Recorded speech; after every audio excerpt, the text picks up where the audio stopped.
Video office.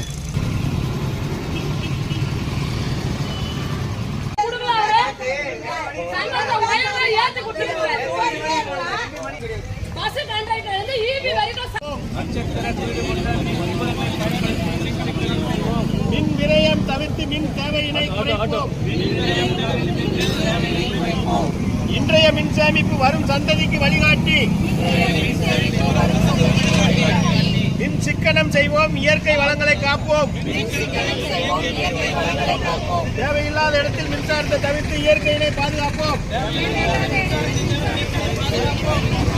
நாம் சேமித்த மின்சாரம் நமக்கு, நமது சந்ததிக்கு மற்றும் நம் நாட்டிற்கு ஆதாயம். மின்சாரத்தை அளவோடு பயன்படுத்தி வளமோடு வாழ்வோம். மின் விரயம் தவிர்த்து மின் தேவையினை குறைப்போம். இன்றைய மின்